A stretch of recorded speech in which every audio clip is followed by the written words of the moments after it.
Selain sudah pasti gue mendapatkan traffic dari video ini, gue membuat video ini tujuannya adalah untuk AdSense. Very welcome, Eno. Hey, what up guys? Welcome back with me. Welcome back again and again. Oke, baru-baru ini lagi ada kasus yang lumayan menyita perhatian gue di YouTube Indonesia, yaitu kasus tentang video prank yang lagi viral banget. Video prank ini dilakuin sama salah satu creator YouTube. Terima kasih banyak Ito Fabian. Apa yang jatuh, Ito? Ngajar. Ketarik. Ya, ini video collab sama Ito by the way. Dua. Ya, selamat datang di collab sama Ito Fabians yang kedua. Selamat datang. Prank yang dia lakukan sesimpel, dia cuma ngeliatin orang. Dia ngeliatin aja, nggak ngapa-ngapain, nggak ngomong apa-apa, tapi diliatin terus orangnya. Nah, buat kalian yang nggak tahu kasusnya seperti apa, gue akan tahan dulu sebentar untuk bahas kasusnya, karena sekarang gue mau googling dulu. Apa itu yang namanya prank?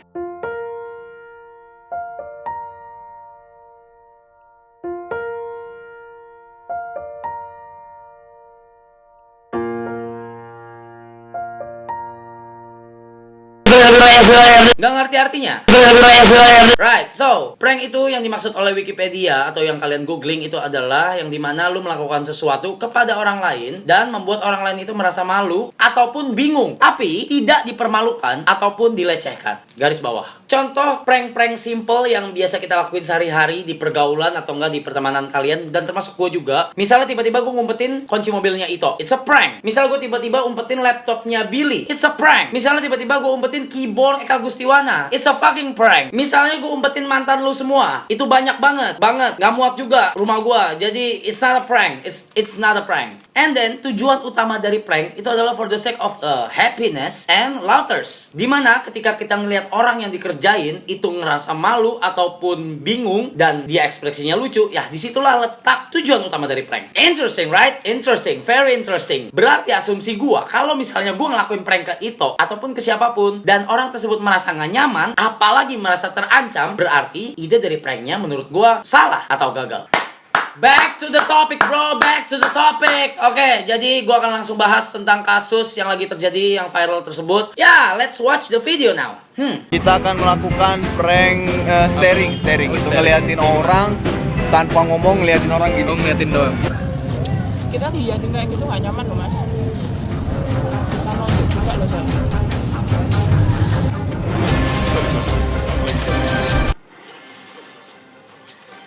Ya, itulah yang terjadi. Ceweknya udah bilang merasa gak nyaman kalau diliatin. And then bam, salah satu marah dan langsung melakukan hal tersebut ke si cowok. Gua udah nonton video fullnya sebenarnya. Dan yang sekarang gua kasih lihat ke kalian itu cuma potongannya aja. Karena menurut gua ya nggak layak. Dan karena gua ngikutin kasus ini, si cewek ini awalnya dibully habis-habisan. Kenapa? Ya karena di videonya si mbak ini bertindak kasar ke si cowok.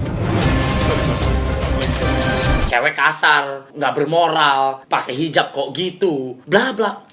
And then when I open my Twitter account, di home Twitter gua itu adalah satu surat yang ternyata itu adalah klarifikasi dari si mbaknya. Gua pelajarin semua and then bam, here I am guys. To be honest, gua nggak bisa mengasumsikan siapa yang salah, si kreatornya atau enggak si mbaknya. Karena gua tidak di tempat kejadian, gua tidak melihat segalanya secara langsung, gua nggak ngeliat semuanya secara langsung. Gua juga bukan kreatornya karena gua nggak punya videonya dan gua tidak edit videonya. But one thing guys, same as Logan Paul cases. I said cases karena dia udah melakukan kesalahan dan dia melakukannya lagi. Gini, gua sebagai creator, kita semua sebagai creator yang nonton ini itu punya kontrol penuh atas konten dan video yang kita share ke kalian. Maksudnya apa? Ketika gua bikin video ini, banyak kalimat yang keluar dari mulut gua. Dan yang kalian lihat adalah hasil dari video yang udah gua edit, yang udah gua cut, yang udah gua pikirkan mana yang baik, mana yang benar, yang udah gua pilih bahasa yang baik, yang benar. Sama seperti kasus ini, dia punya kontrol penuh atas videonya. Alasan kenapa harus dihapus apa? Kenapa Ada IT. pelaku kriminal?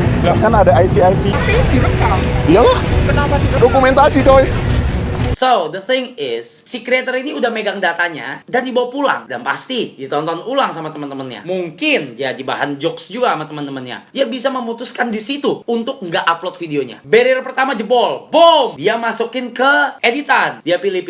Di situ dia masih bisa milih untuk cut bagian si mbaknya yang marah. Atau ya take out aja bagian yang si mbaknya marah-marah. Toh masih punya footage lain yang dimana dia nge-prank orang lain dan berhasil. buat apa? Kalian Jarang-jarang ada yang berantem depan alun-alun. Barrier kedua, bam! Berikutnya ketika videonya udah jadi, dia bisa samperin mbaknya lagi untuk minta izin. Yang sebenarnya itu adalah hal yang harus dilakukan at the first place ketika lu bikin video dan masukin orang ke video lu. Kak, Mbak, Cici, Kokoh, tadi aku tuh bikin video prank dan aku ngeprank kalian. Boleh nggak aku upload ke channel YouTube aku? Ini nama channel YouTube-nya Reza Octavian, 1,8 juta subs. Boleh ya?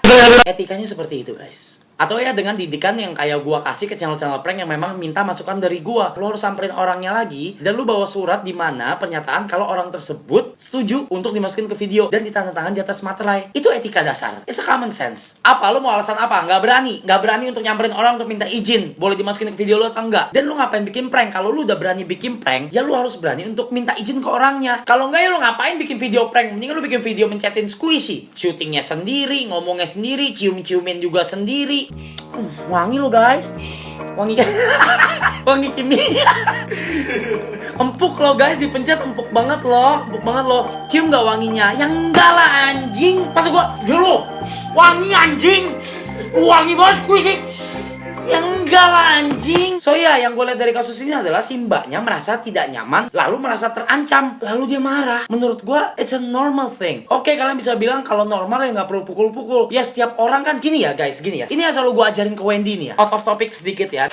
Gue tuh beda sama Wendy. Misalnya gue lagi sama Wendy di restoran, terus gue pesen makan, makanannya diantar lama. Kalau gue selama apapun misalnya udah setengah jam, gue cuma akan sayang kok lama ya makanannya. Kalau sejam, sorry tadi aku pesen nih udah sejam belum keluar ya, masih lama ya mas ya, oh lagi dibikin ya, oh oke, makasih mas. Itu gua. Wendy sangat berbeda jauh. 15 menit makanannya nggak datang, dia bakal marah, dia bakal kesel. Setengah jam meja udah dibalik, sejam restorannya dibeli anjing gitu. Setiap orang tuh punya caranya masing-masing untuk mengeluarkan emosinya gitu loh. Ada yang bisa nahan, ada yang enggak, ada yang bisa ngefilter, ada yang enggak. Dan satu hal yang gua ajarin ke Wendy adalah nggak semua orang tuh hidupnya sesempurna kita dan harinya lagi baik gitu loh. Gua nggak mau kalau cuman karena cewek gua ngomong nggak enak ke orang lain, walaupun salahnya orang tersebut dan itu bisa bikin orang itu kesel, orang itu dendam dan orang itu bisa jahatin cewek gua nggak mau gitu loh. Di balik itu orang tersebut itu tuh lagi ada masalah di hidupnya. Mungkin ada utang, mungkin lagi dikejar-kejar tagihan, mungkin nggak dikasih ngewek sama bininya malam-malam. Kita nggak pernah tahu. It's a fucking problem. Nggak dikasih ngewek, it's a fucking problem gitu loh. Gue bisa bete gitu. Jadi gue selalu ajarin ke Wendy, hari orang tuh nggak selalu baik. Gue nggak mau sampai dia celaka karena hari orang nggak baik dan lagi pas aja. Dan ini yang menurut gue terjadi juga sama si mbaknya. Kita nggak tahu hari dia lagi seperti apa anjing. Mungkin aja lagi apa sih Tok? Gue nggak kuliah Tok. Gue kan putus. Misalnya lu kasih tugas ke dosen ditolak, apa namanya? Mungkin aja mbaknya lagi dikasih tugas sama dosennya terus direvisi dan kesel. Atau mungkin aja si mbaknya lagi jalan ke kampus dicipratin motor. There is so many things that guys, we are all human. Lu gak bisa maksain orang lain berekspresi atau ngikutin apa yang lu mau gitu. Gak bisa. Gila lu main emosi, gue ngomong kayak tadi. Lumayan. Lo cuma ngeliatin doang coy, ngeliatin gini doang.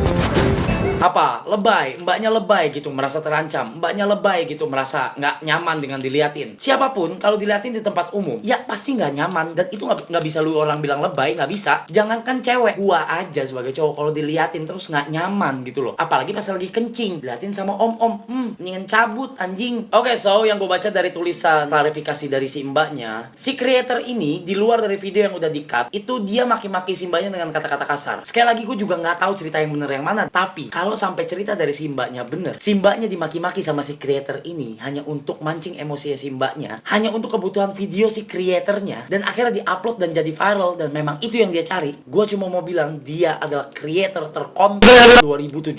Si creator ini bikin video klarifikasi. Berhenti ngeprank deh kayaknya. Siap. Karena ya di Indonesia ini nggak masuk prank coy. Apalagi orang-orangnya kurang nggak kayak orang luar negeri gitu loh. Ya udahlah gitu loh. Oh my god, I love to talk like this. Gue seneng banget bisa ngobrol kayak gini. Bisa ngobrol apa yang gue pikirin dan bisa gue share ke orang semua. Anyway, sekelas info sedikit. Tadi kan gue bilang soal minta izin ke orang yang ada di video. Nah, dan apakah gue sudah meminta izin ke si creator yang gue masukin videonya yang ini, yang tadi? Tidak, gue tidak minta izin. Karena ini masuk dalam kategori fair use, dimana gue cuman jadiin videonya itu sebagai contoh kasus atau enggak informasi. Yang dimana gue menggunakan video itu untuk menjelaskan ke kalian keadaannya seperti apa. Bukan jadi konten utama gue. I do have a couple prank channel channel yang gue suka, yang bener-bener gue suka, ya karena memang menurut gue idenya konyol dan tolol banget, sampai gue ngakak, sampai nangis, parah banget, lucu banget, dan akhirnya gue masukin ke Instastory, gue support gitu loh, gue promoin. Mau nanya, ada jual ini nggak payung Kagura? Nggak ada, Pak. Nggak ada.